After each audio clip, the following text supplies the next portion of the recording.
عام طور پر لوگ جہاں کوئی مشکل زندگی میں آئی ساری ذمہ داری یہ کہہ کر اللہ پہ ڈال دیتے ہیں کہ کیا بتائیں اللہ امتحان لے رہا ہے۔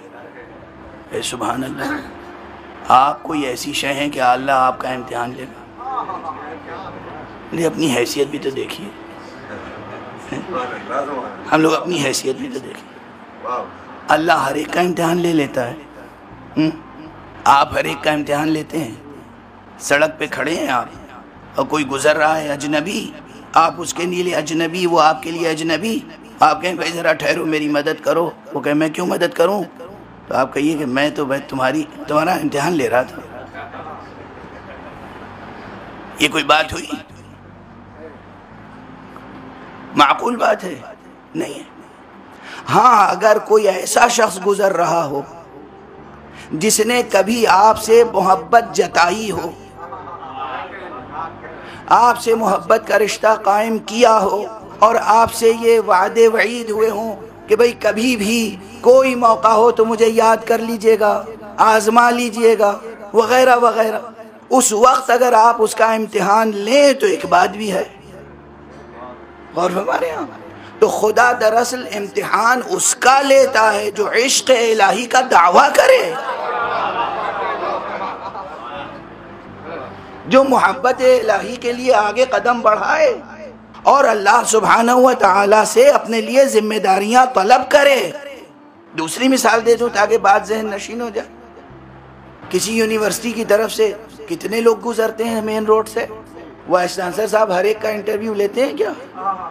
جو بھی گزر رہا ہے بلا لو انٹرویو کے لیے۔ انٹرویو اس کا لیا جاتا ہے جو وہاں کسی نوکری یا ملازمت کے لیے درخواست ہے، جو کہے کہ میں لیکچرر بننا چاہتا ہوں آپ کی یونیورسٹی میں ریڈر بننا چاہتا ہوں، میں پروفیسر بننا چاہتا ہوں، جو ملازمت کے لیے ذمہ داری عہدے منصب کے لیے اپنے نفس کو پیش کرے گا اس کا انٹرویو ہوگا، ہر ایک کا تھوڑی انٹرویو ہوگا۔ اسی لیے جب اللہ ابراہیم کو امامت دینا چاہتا ہے تو امتحان لیتا ہے۔ جو بھی زندگی کی ناکامیاں ہیں بس ایک ہی جواب ہے، اللہ امتحان لے رہا ہے۔ یہ کوئی جواب ہو؟ نہ مذہبی اعتبار سے یہ درست ہے، نہ عقلی اور علمی اور فلسفیانہ اور سائنٹیفک اعتبار سے یہ صحیح ہے۔ کون ہے جس کی زندگی میں مشکلیں نہیں آتی؟ طرح طرح کی مشکلیں انسان کی زندگی میں آتی ہیں، اور یہ انسان اگر اولو العزم نہیں ہے، اگر یہ انسان صحیح العقیدہ اور سلیم القلب اور مستقیم الفکر نہیں ہے تو یہ انسان جو ہے طرح طرح کے ہیلے حوالے تراشتا ہے۔ ایک صاحب تھے پروفیسر قیصر زیدی صاحب، بہت اچھے اردو زبان و ادب کے استاد تھے اور بہت اچھے شاعر بھی تھے۔ وہ فرمایا کرتے تھے کہ زندگی خارا تراشی سے گریزاں ہو اگر، زندگی عذر تراشی میں بسر ہوتی ہے۔ تو یہ انسان جو ہے عذر تراشی میں، بہانے تراشنے میں زندگی گزار دیتا ہے۔ جتنے بھی قسم کے مشکلات، جتنی بھی مشکلیں انسان کی زندگی میں آتی ہیں، گوناگوں، سینکڑوں، ہزاروں، لاکھوں، وہ سب بس دو قسموں میں منقسم ہو سکتی ہیں۔ کچھ وہ مشکلیں ہیں جو واقعی قدرت کی طرف سے آتی ہیں، اس میں کوئی شک نہیں ہے، لیکن میں انہیں امتحان نہیں کہہ رہا ہوں، یاد رکھیے گا۔ کچھ مشکلیں ہیں جنہیں انسان مشکل سمجھتا ہے اور واقعاً وہ مشکل ہوتی ہیں اور وہ مصیبت نظر آتی ہیں۔ مصیبت ہوتی نہیں، مشکل ہوتی ہیں مگر مصیبت نہیں ہوتی۔ ہر مشکل مصیبت نہیں ہوتی، بظاہر مشکلیں ہوتی ہیں مگر بظاہر مصیبتیں بھی نظر آتی ہیں۔ کچھ یہ ہوتی ہیں قدرت کی طرف سے، اور بہت باقی ساری مشکلیں انسان کی غلط فکر اور غلط پروگرامنگ، غلط پلاننگ، غلط منصوبہ بندی اور غلط اقدامات کا نتیجہ ہوتی ہے۔ فرض کیجئے میں نے پڑھا فقہ اور فلسفہ اور تقریر کرنے کی کوشش کر رہا ہوں فزکس کے موضوع پر، اب ایک جملہ کہوں، جوانوں بچوں دل پہ لکھ لینا اسے، جہالت چھپائے چھپتی نہیں ہے مگر مٹائے سے مٹ جاتی ہے۔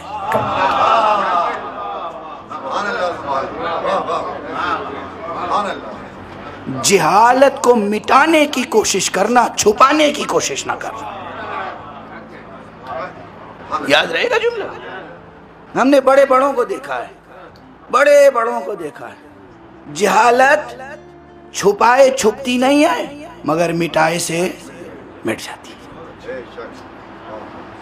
جہالت مٹانے کی کوشش کرو، علم حاصل کرو، جہالت مٹاؤ۔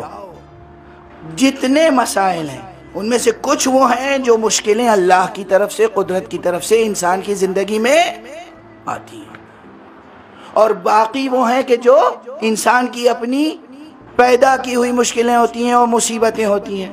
دونوں قسم کی مشکلوں اور مصیبتوں سے نکلنے کی راہ اللہ ہی نکالتا ہے، ہمارے آپ کے بس کی بات نہیں ہے۔ لیکن مثال یاد رکھیے گا تو مسئلہ ہمیشہ کے لیے انشاءاللہ حل ہو جائے گا۔ یہ جو اللہ کی طرف سے مشکلیں ہوتی ہیں نا، بظاہر مشکلیں ہوتی ہیں، بباطن سر بسر لطف اور ربوبیت کے تقاضے ہوتے ہیں۔ جو مشکلیں انسان کی زندگی میں اللہ کی طرف سے آتی ہیں وہ سب لطف ربانی ہے۔ اس لطف ربانی کے معنی سمجھیں گے کیسے آپ؟ اب یہاں ٹھہر کے سب لوگ ایک مثال سمجھ لیں، خاص طور سے جو صاحبان اولاد ہیں وہ اچھی طرح فوراً سمجھ جائیں گے۔ جو مشکلیں اللہ کی طرف سے انسان کی زندگی میں آتی ہیں ان کی مثال یہ ہے، چھوٹا سا بچہ 2.5 سال کا، 3 سال کا، 3.5 برس، 4 برس تک، یہ بچہ جب پہلی بار اسکول جاتا ہے اور آپ اس کی پیٹھ پر بستہ لاد دیتے ہیں اور اسکول بس پہ سوار کرنا چاہتے ہیں تو کیا کیا تڑپتا ہے، روتا ہے، گھبراتا ہے، پریشان ہوتا ہے۔ یہ اس کے لیے لٹرلی مصیبت ہے، مشکل ہے۔ بچوں کی نفسیات کے مطابق سوچئے، بچوں کی نفسیات، وہ سوچتا ہے انہیں ہو کیا گیا ہے، یہ کیا چاہتے ہیں ہم سے، کیوں مجھ پہ ظلم کر رہے ہیں۔ ماں کی آغوش سے دور رہنا، گھر سے دور رہنا، یہ 2 گھنٹے یا 4 گھنٹے اس بچے کا گھر سے، ماں سے، باپ سے، اپنے کھلونوں سے، اپنے مانوس ماحول سے دور رہنا اس کے لیے 4 صدیوں کے برابر ہے۔ غور فرمائیں آپ، یہ کیا لت پیٹھ پہ لاد دیا، یہ کہاں بھیج رہے ہیں؟ آخر ماں کو کیا ہو گیا، یہ ظلم کیوں کر رہی ہے؟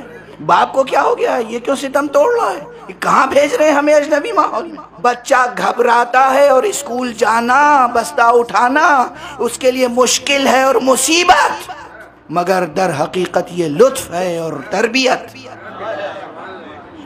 اس میں اس کی زندگی کی سعادت پوشیدہ ہے۔ تو اللہ کی طرف سے جو مشکلیں آتی ہیں ان کی مثال یہی ہے۔